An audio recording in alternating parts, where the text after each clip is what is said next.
sentimientos. Razones de sobra, por ti estoy muriendo todo. Tan enamorado sin ti, me volvería loco. Te quiero, loco de amor, te quiero. Me sobra razón, te quiero. Sin ti yo no soy, te quiero. Nada se compara contigo, mujer perfecta. Llenaste mi vida tan solo con tu presencia.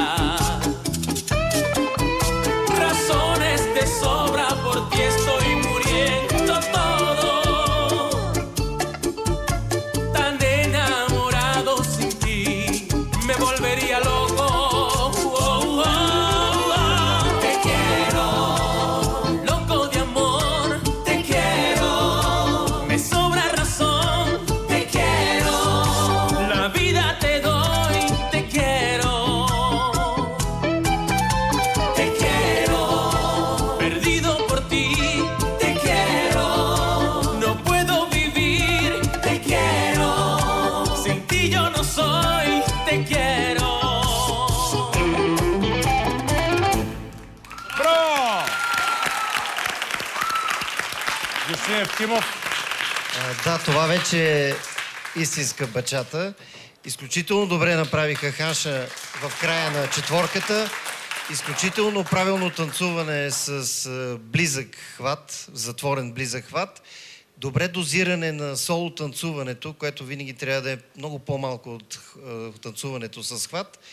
За мен беше супер и най-вече не прекалиха с акробатиката. Имаше само един елемент. Добре, госпожо Сичанова. Аз само мога да кажа да на всяка дума на господин Евтимов. И вие наистина изглеждахте изключително професионално, много сдържано и в същото време вижте каква перушина има наоколо. Да, това е от мен. Прекрасно. Преди предаването се разходих и вижте какво разсипах тук. Това ми е от крилата. Само може би забравих да кажа, че Любомил водеше наистина доста мъжки. Браво, Любомиле! Браво! Господин Илиев. Началото беше истинска бачата, наистина. Искаше ми се още да стоите там обаче, да сте заключени един в друг. Това е всъщност и танца. Вие се опитвахте да правите много сложна хореография и беше чудесно. Да, точно така. Но още трябваше да е много елементарно и да имаш още да го има това сърце и да има тази душица да танцувате. Бяхте разкошни, да. Добре, нека да видим вашата оценка. И така. 6, 5 и 67. Това бяха Станислав